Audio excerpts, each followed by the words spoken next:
They are scared of white people. Look at them. When they speak to a white person, they are very respectful. They show manners. When they speak to a black person, they are violent. But let's ask a question.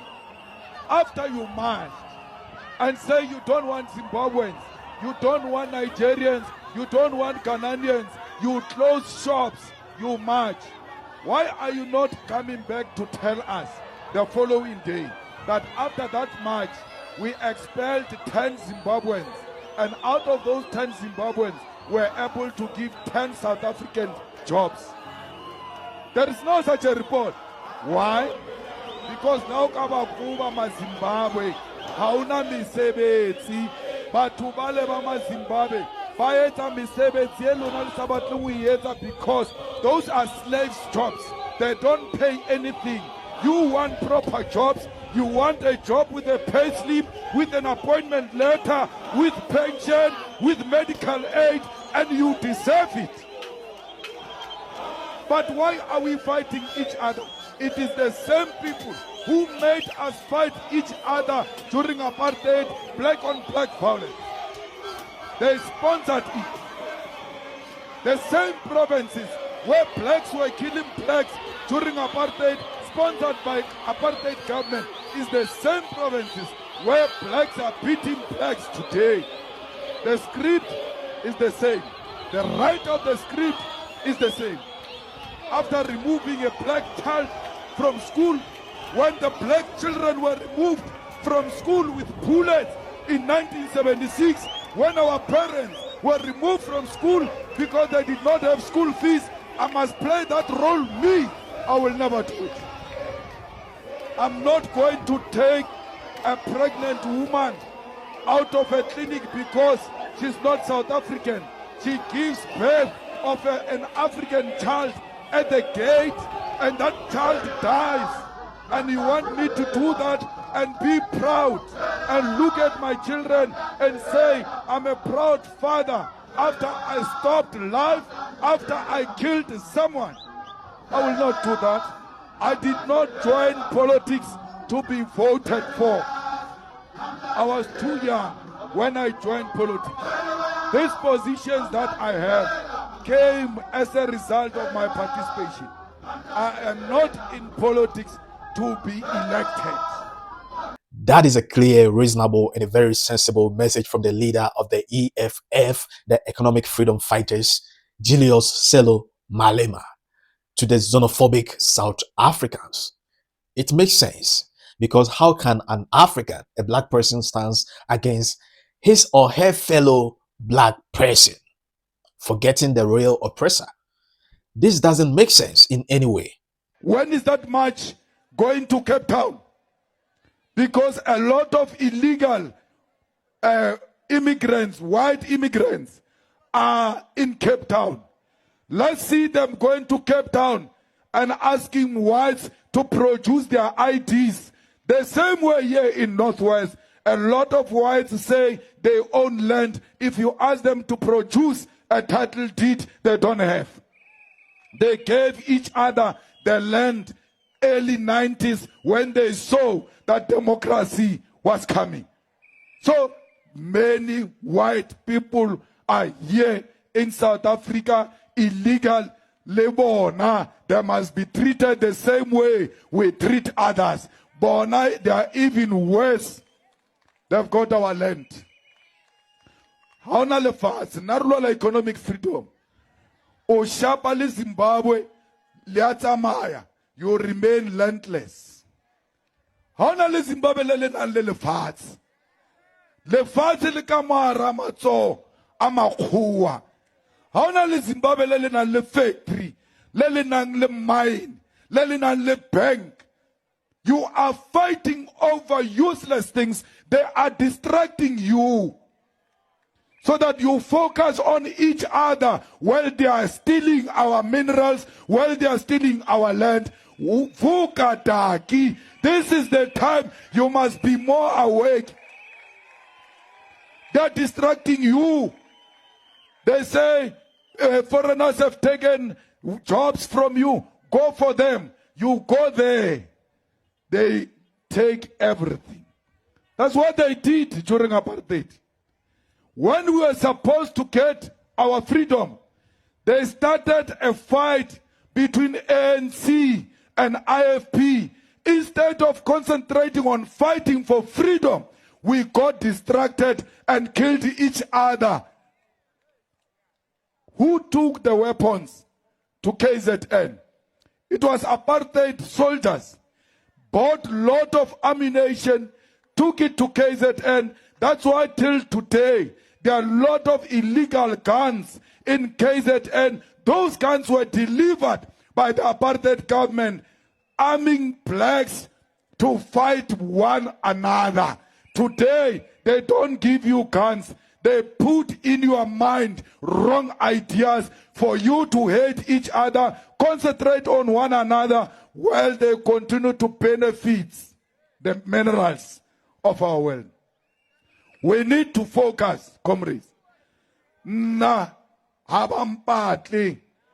because I killed anyone. They want to take me to jail for 5 years because they don't want me. Why? Why do they want to take me away? They want to take me away because they are scared of the truth. They don't want the truth. I will talk the truth here. I'll talk the truth in jail. I'll talk the truth in my grave.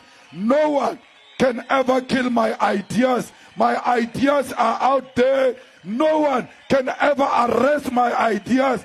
My ideas are out there. No white woman can determine my destination. I've got an appointment with the future, and that future is the revolution to liberate the children of Africa. You must not be scared, comrades. You must never allow them to use me to intimidate you.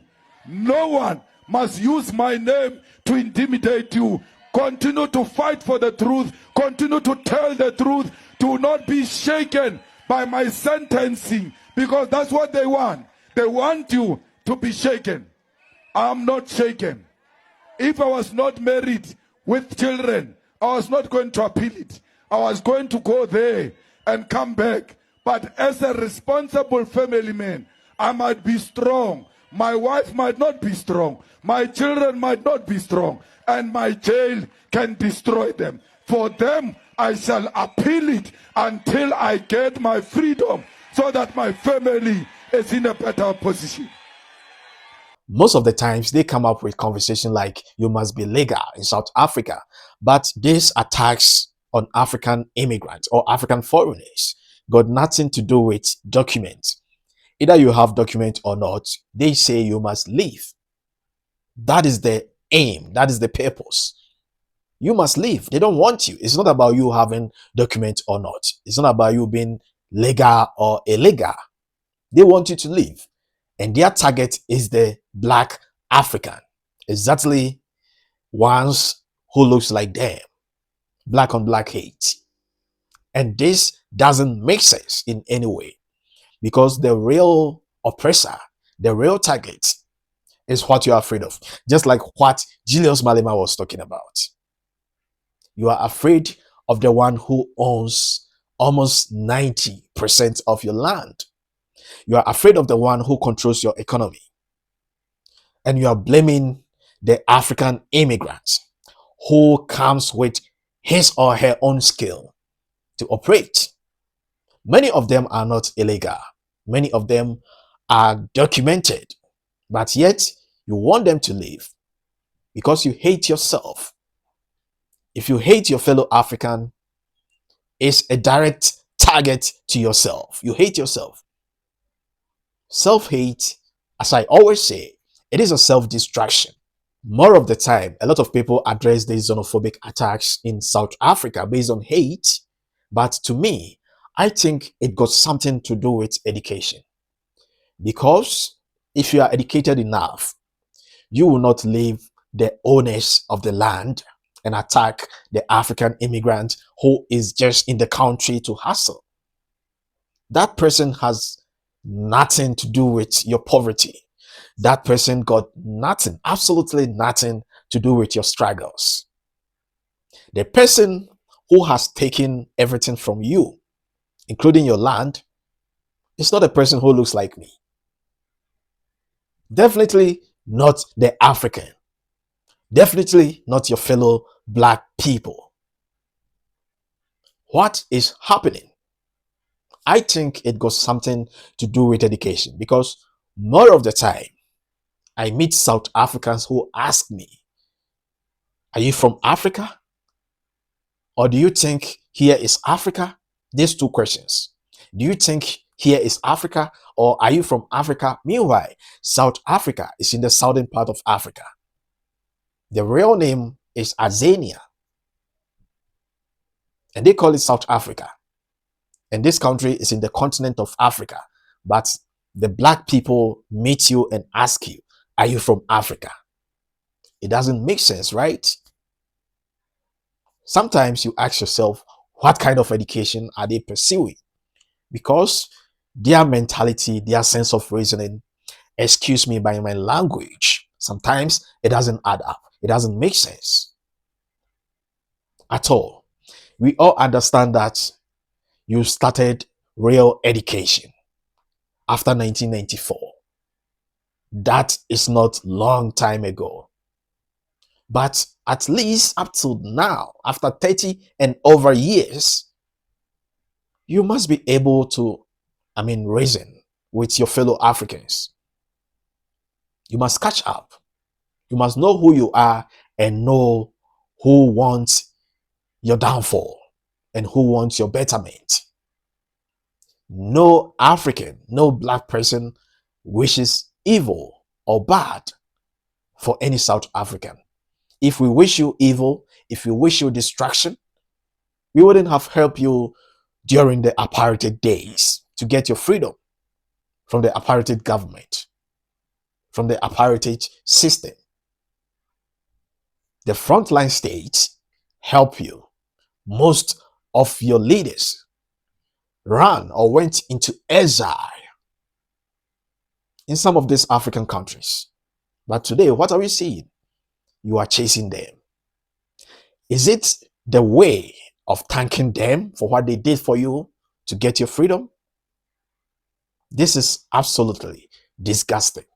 You hate yourself. You hate your own skin. You hate your own kind. That mentality will destroy you, because the person that you see as your enemy is the same person who will come to your rescue when you are in danger. Let me tell you, Lucky Dube once said something and I never understood him until now, that I have got everything that he said. Indeed, he was a prophet.